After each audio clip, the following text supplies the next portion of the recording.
जगत बिहारे हाथ में दिला गया चीज पट जाचे हियारे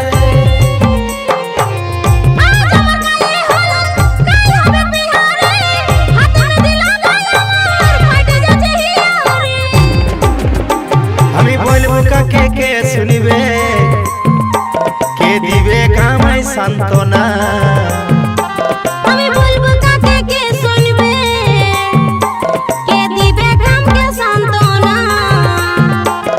पाची पाची पाची रे सुधु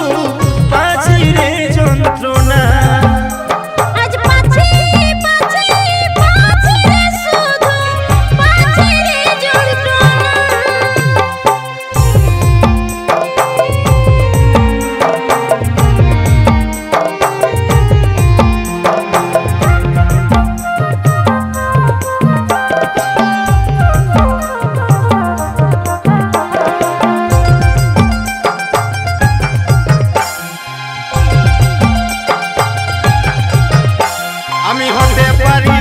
चला लोहिरे ठोकबा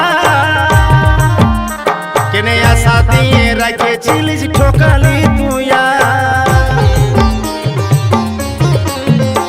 আমার প্রথম প্রেমের প্রথম ধোঁকা আমার এই জীবনে তুলে দিলি মাঝে দেওয়াল আমার কচি মনে আমি হতে পারি বোকা ছেলে লোহিরে ठोकबा आशा दिए रखे चिलिज ठोकली तुया আমার প্রথম প্রেমের প্রথম ধোঁকা আমার এই জীবনে তুলে দিলিস মাঝে দেওয়াল আমার কচি মনে শুধুই দেখালি তুই ছলনা রে আমার শুধুই মাত্র কল্পনা আমি বলবো কাকে কে শুনবে কে দিবে ঘামকে সান্তনা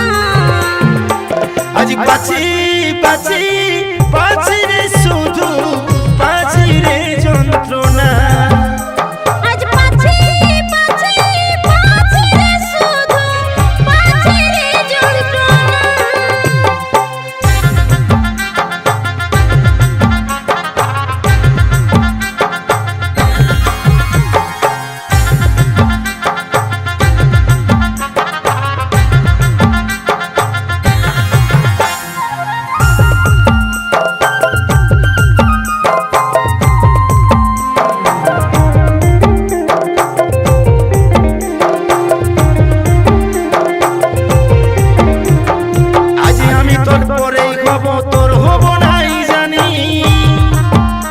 তবে ৭,০০০ ধন মানিক ছিলিস আমার চোখের মনি